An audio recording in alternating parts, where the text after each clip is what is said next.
दोस्तों हाल ही में मैंने मद्रास नाम की एक लैटिन हॉरर थ्रिलर मूवी देखी है जो कि इसी साल रिलीज हुई और इसे रायन ज़रागोज़ा ने डायरेक्ट किया है।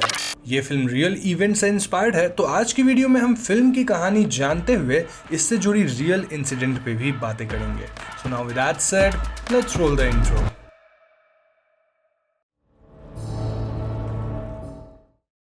तो फिल्म की शुरुआत ईयर 1977 में होती है, जहां हम एक लेडी को देखते हैं जो कि अपने बच्चे को सुला रही होती है। तभी उसे किसी औरत के जोर जोर से हंसने की आवाज सुनाई देती है, जिसे सुनकर वो लेडी डर जाती है। डर से वो अपने हस्बैंड को आवाज लगाना शुरू करती है, जिसके ठीक बाद उसका बच्चा काइंड ऑफ वेपोराइज होकर गायब हो जाता है। Now this was very frightening for her, लेकिन तभी उसकी आंख खुलती है एंड शी रियलाइजेस कि ये सब बस एक नाइटमेयर था। इस लेडी का नाम डियान था और वो जल्द ही मां बनने वाली थी। डियान के हस्बैंड का नाम बीटो था, जिसके साथ वो कैलिफोर्निया के गोल्डन वैली नाम की जगह पे जा रही थी और ये दोनों मैक्सिकन अमेरिकन कपल थे। बीटो बाय प्रोफेशन एक मैक्सिकन फार्मर था जो कि 5 साल से एक एग्रो कंपनी के लिए काम कर रहा था और अब उसका प्रमोशन हो गया था मैनेजर के पोस्ट पर। इसीलिए ये लोग गोल्डन वैली शिफ्ट हो रहे थे। यहाँ आकर वो लोग देखते हैं कि बीटो के बॉस मिस्टर क्विल ने यहाँ उनके लिए एक बड़ा बट पुराना घर अरेंज कर रखा था। डियान को घर कुछ खास नहीं लगता, लेकिन घर के आसपास काफी जगह थी और स्टोरेज एरिया भी काफी बड़ा था, जिससे डियान इम्प्रेस थी। लंच के बाद बीटो और डियान शॉपिंग करने जाते हैं और यहाँ शॉप की ओनर मिस अनीता डियान को अजीब तरह से घूर रही थी। जब इनकी शॉपिंग हो जाती है तो मिस अनीता डियान के सर पे हाथ रखकर उसे ब्लेसिंग्स देने लगती है, जिससे डियान काफी अनकंफर्टेबल फील करती है। एनीवेज, रात को डियान और बीटो आपस में बात कर रहे थे कि तभी डियान को ऐसा फील होता है एज ए बाहर कोई है। बीटो एक लैंप लेकर बाहर अंधेरे में जाता है, लेकिन उसे यहाँ कोई नहीं दिखता। बीटो घर के अंदर वापस आ जाता है और ठीक इसी समय एज एन ऑडियंस हम घर के मेन डोर पर किसी औरत की शैडो को भागते हुए देखते हैं। नेक्स्ट मॉर्निंग बीटो फार्म वर्कर्स के साथ मीटिंग करने निकल जाता है और यहाँ हम घर में डियान को देखते हैं, जिसे अपनी सिस्टर की कॉल आती है। उन दोनों की बातों से हमें पता चलता है कि डियान शादी से पहले एक जर्नलिस्ट हुआ करती थी एंड प्रेग्नेंट होने के बाद उसे अपनी जॉब छोड़नी पड़ी थी। डियान की मदर और उसके सिस्टर को बीटो पसंद नहीं था और वो इस बात से भी नाखुश थी कि बीटो एलए छोड़कर उसे कैलिफोर्निया के किसी स्मॉल टाउन में ले गया है। डियान खुद भी इस जगह को पसंद नहीं कर रही थी और यही सब सोचते हुए वो विंडो के पास जाती है। वो विंडो से देखती है कि उनके स्टोर रूम की तरफ कोई लेडी रेड ड्रेस में जा रही थी। डियान फौरन स्टोर रूम की तरफ चल देती है और वहां पहुंचकर डियान को कोई लेडी नहीं दिखती, ऑल्दो स्टोर रूम का दरवाजा खुला हुआ था। स्टोर रूम के अंदर एक लाल कपड़ा पड़ा हुआ था, जिसके नीचे एक बॉक्स रखा था। इस बॉक्स में एक डायरी, एक म्यूजिक बॉक्स, एक नेकलेस, एक फोटो फ्रेम जिसके पीछे किसी टेरेसा का नाम लिखा हुआ था एंड कुछ ओल्ड न्यूज़पेपर आर्टिकल्स थे जिनमें पेस्टिसाइड्स के ह्यूमन पर हार्मफुल इफेक्ट्स के बारे में लिखा हुआ था। डियान इन सब आर्टिकल्स को पढ़ रही थी, लेकिन तभी स्टोर रूम का डोर अचानक ही बंद हो जाता है। डियान इससे बहुत डर जाती है और किसी तरह जब वो डोर ओपन करके बाहर आती है तब उसे बाहर पेड़ पर एक छोटा सा सैक लटका हुआ दिखता है, जिसे उतारने पर उसमें किसी पक्षी की आंखें मिलती हैं। डियान इस सबसे बहुत घबरा जाती है और बीटो के आने पर उसे सब कुछ बताती है। बीटो डियान की बात को नजरअंदाज कर देता है और यहाँ हमें पता चलता है कि नेक्स्ट डे बीटो के फार्म पर एक गेट टुगेदर है।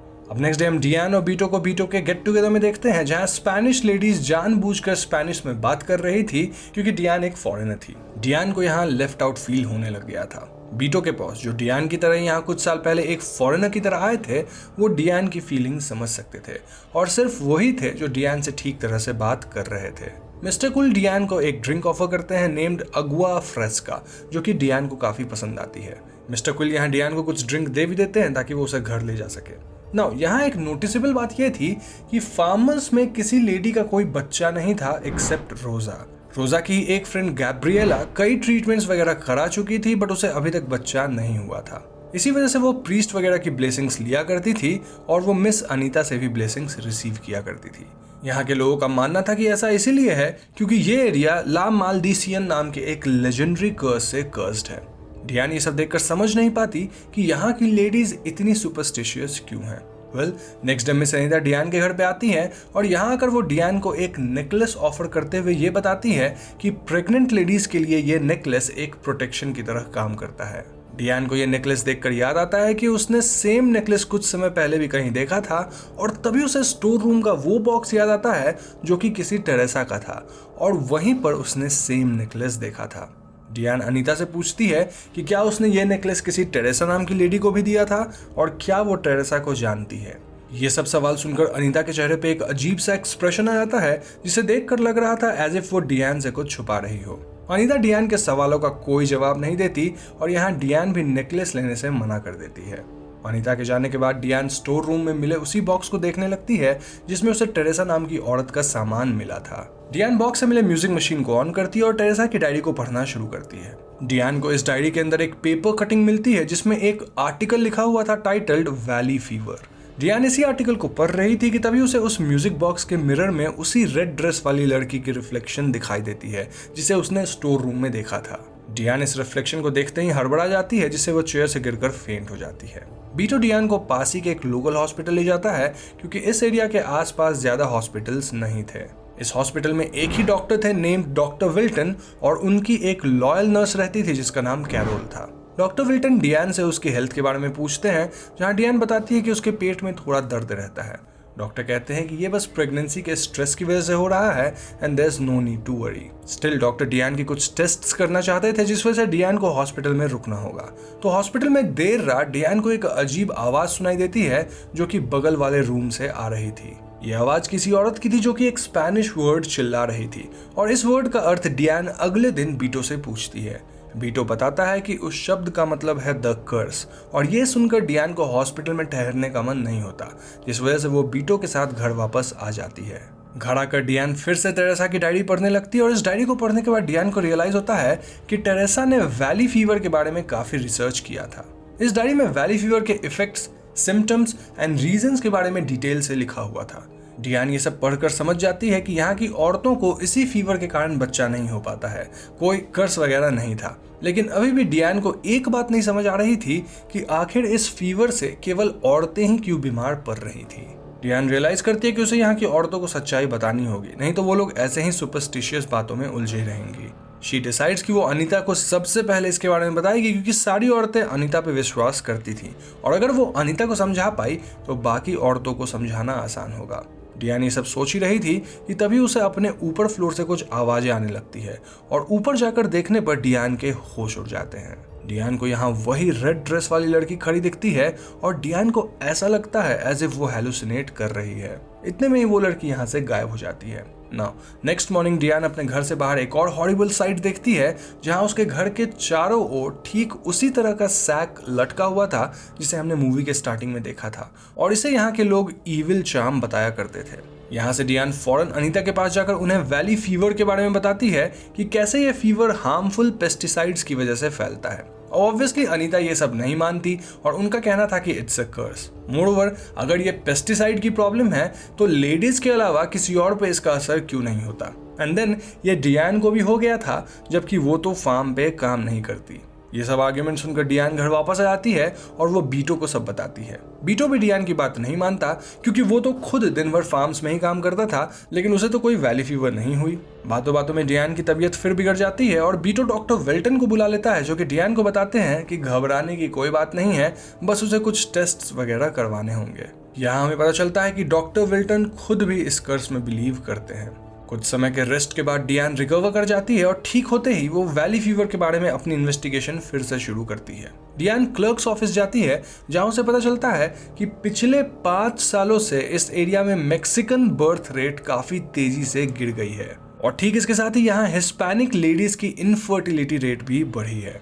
डियान से ये कंक्लूजन निकालती है कि फार्म्स में यूज होने वाला पेस्टिसाइड प्रेग्नेंट लेडीज के लिए हार्मफुल है जो कि उन्हें इनफर्टाइल बना देता है, जिस वजह से मैक्सिकन बर्थ रेट भी कम हो रही है। डियान को पता चलता है कि ठीक ऐसा ही केस यहाँ से थोड़ी दूर के एक सिटी एब्रिंगटन में भी देखा गया था जहाँ ग्रेजुअली मैक्सिकन बर्थ रेट गिरने लगी थी, बट समहाउ एब्रिंगटन ने इस प्रॉब्लम को टैकल कर लिया था और अब वहाँ सब कुछ नॉर्मल है। एब्रिंगटन के रिकॉर्ड्स में उसे टेरेसा की भी एक रिपोर्ट मिलती है जिससे उसे पता चलता है कि टेरेसा नाम की उस लेडी की डेथ अपने बच्चे को डिलीवर करते वक्त ही हो गई थी और उसका बच्चा भी मर गया था। इस पॉइंट पे डियान को रियलाइज होता है कि मे बी टेरेसा की आत्मा उसे किसी तरह के इशारे देने की कोशिश कर रही थी।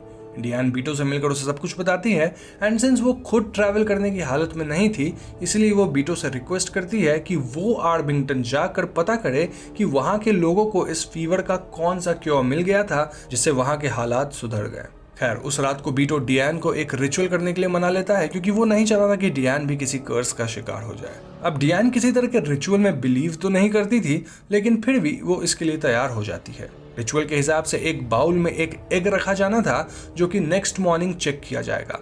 अगर डियान को बिविस्ड किया गया होगा तो उस एग में से ब्लड निकलेगा। रिचुअल खत्म होने के बाद डियान और बीटो सो जाते हैं, लेकिन बीच रात में डियान उठकर वो एग चेक करती है जिसमें से खून निकल रहा था। तभी अचानक डियान की नजर विंडो के बाहर की तरफ पड़ती है जहां उसे आग की रोशनी दिखाई देती है और गौर से देखने पर डियान रियलाइज करती है कि यहाँ और कोई नहीं बल्कि अनीता थी।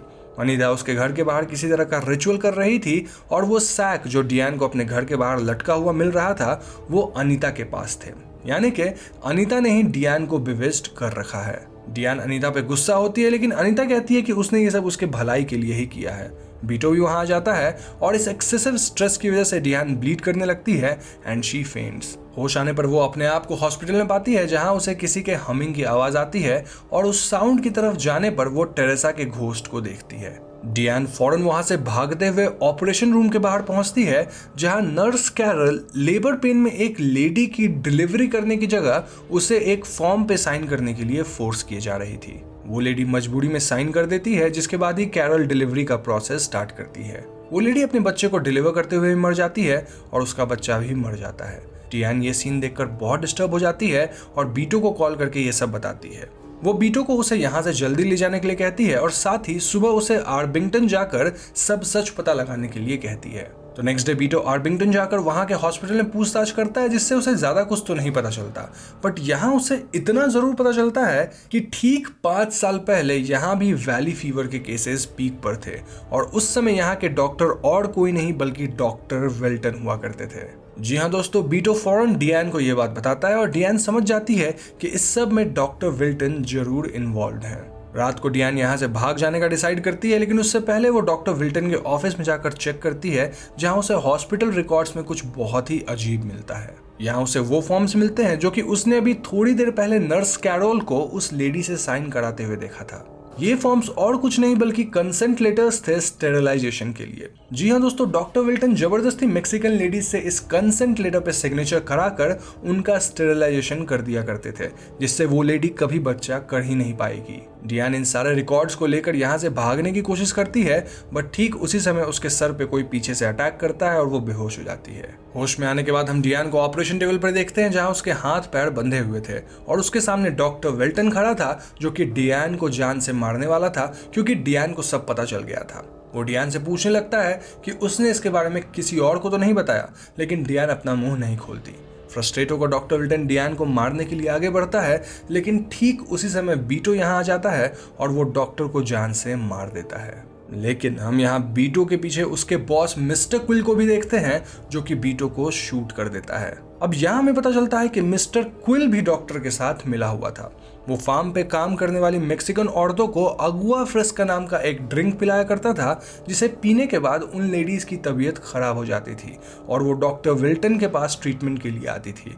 नाउ डॉक्टर बड़ी चालाकी से उन लेडीज से कंसेंट लेटर्स पे सिग्नेचर ले लिया करता था एंड देन उन लेडीज का स्टेरिलाइजेशन कर दिया करता था। इसी वजह से यहाँ की मेक्सिकन लेडीज कभी मां नहीं बन पाती थी एंड यही कारण था कि मेक्सिकन कम्युनिटी की बर्थ रेट इस एरिया में बहुत तेजी से गिर रही थी। मिस्टर क्विल डियान से कहते हैं कि मेक्सिकन गरीब लोग यहाँ माइग्रेंट की तरह आते हैं और व्हाइट कम्युनिटी में घुल मिल जाते हैं। ये माइग्रेंट लोग गरीब होते हैं और ये अपने बच्चों को अच्छी लाइफ नहीं दे सकते, बल्कि ये केवल और गरीब लोगों को जन्म देंगे, जिससे सोसाइटी में इन जैसे लोगों की संख्या बढ़ जाएगी। इस पॉइंट पे डियान और हम व्यूअर्स को भी रियलाइज हो जाता है कि क्विल और डॉक्टर विल्टन दरअसल रेसिस्ट एक्सट्रीमिस्ट थे और उनका प्लान मेक्सिकन इमिग्रेंट्स की संख्या कम करके उन्हें मार देने का था। ये सब उन दोनों ने बस इसलिए किया क्योंकि वो व्हाइट लोगों को सुपीरियर समझते थे और बाकी कम्युनिटीज को वर्थलेस। इसी मोमेंट पे डियान को यह भी रियलाइज होता है कि टेरेसा की आत्मा उसकी हेल्प करने की कोशिश करती आई थी और उसे इन सब के बारे में वार्न करना चाहती थी। ऐसे में डियान टेरेसा की हेल्प लेने के लिए वही लल्लाबाई गाती है जो उसे टेरेसा के आने पर सुनाई देती थी और उसके ऐसा करते ही टेरेसा की आत्मा यहाँ आ जाती है और क्विल उसे देखकर डर जाता है। इस मोमेंट का फायदा उठाकर डियान क्विल को धक्का दे देती है, जिससे क्विल ग्लास डोर से बाहर गिर के मर जाता है। मूवी के एंडिंग सीन में हम डॉक्टर विल्टन की लॉयल नर्स कैरोल को देखते हैं जो कि अब सेंट अगाथा मैटरनिटी क्लिनिक को ज्वाइन कर चुकी होती है जो कि एलए में था और यहाँ वो इमिग्रेंट औरतों को स्टेरिलाइज करने का ईविल काम जारी रखती है। इसी के साथ फिल्म खत्म हो जाती है। दोस्तों, ये थी माद्रेस की कहानी और अब हम और आप मिलकर इस मूवी से रिलेटेड कुछ छोटी बड़ी डिटेल्स पे बात करेंगे। So first of all let's talk about Teresa's ghost. Teresa की घोस्ट डियान को डराने या उसे इस घर से भगाने नहीं आई थी, बल्कि वो उसकी गार्डियन एंजल की तरह मदद कर रही थी और उसे क्विल एंड विल्टन की सच्चाई की तरफ ले जा रही थी। वो टेरेसा की ही घोस्ट थी जिसने डियान को क्लर्क के ऑफिस में उन पुराने मेडिकल रिकॉर्ड्स की तरफ डायरेक्ट किया। हॉस्पिटल में भी टेरेसा की घोस्ट ने डियान को उस ऑपरेशन रूम के पास पहुंचा दिया जहां डियान ने देख लिया कि कैसे बिना कंसेंट के पेशेंट्स का स्टेरिलाइजेशन किया जा रहा था। नाउ यहाँ हमारे मन में एक और सवाल आता है अनीता को लेके। अनीता एक नॉर्मल लेडी थी जो कि काफी सुपरस्टिशियस थी और इसलिए वो अपने हिसाब से ढेर सारे रिचुअल्स वगैरह कर रही थी टू प्रोटेक्ट डियान। अनीता का कोई बुरा इंटेंशन नहीं था, लेकिन वो अपने सुपरस्टिशियस बिलीव्स को लेकर अपने हिसाब से काम कर रही थी। अब मूवी के एंड क्रेडिट्स में हमें कुछ रियल डेटा दिखाया जाता है जहां हमें पता चलता है कि यूएस में ईयर 2020 में लगभग 64,000 इमिग्रेंट मेल एंड फीमेल्स को फोर्सिबली स्टेरिलाइज किया जा चुका है as a part of national eugenics movement, जो कि कुछ नहीं बल्कि एक रेसिस्ट एजेंडा है इमिग्रेंट्स और उन कम्युनिटीज से रिप्रोडक्टिव राइट्स छीन लेने का जिन्हें व्हाइट पीपल अनडिजर्विंग और इम्प्योर कंसिडर करते हैं। आईसी डिटेंशन सेंटर जॉर्जिया के डॉक्टर ने इमिग्रेंट वुमेन के कंसेंट के बिना उनके रिप्रोडक्टिव ऑर्गन्स निकाल दिए थे और आज तक उन इमिग्रेंट औरतों को जस्टिस नहीं मिला है। तो इन्हीं रियल इंसिडेंट्स को लेकर माद्रेस मूवी बनाई गई है और हमें समझना चाहिए कि ह्यूमैनिटी इज वन रेस, कोई दूसरा रेस नहीं होता, सिर्फ एक है, हर ह्यूमन बराबर है। तो ये थी मूवी माद्रेस की एक्सप्लेनेशन। मुझे पूरी उम्मीद है आपको ये वीडियो पसंद आई होगी। अगर वीडियो पसंद आई है तो इसे लाइक और शेयर जरूर कीजिएगा और हाँ, जाने से पहले हमारे चैनल हॉन्टिंग ट्यूब को सब्सक्राइब करके बेल आइकॉन को जरूर दबा दीजिए, क्योंकि हम अपने चैनल पे ऐसे वीडियोस लाते रहते हैं। पीस।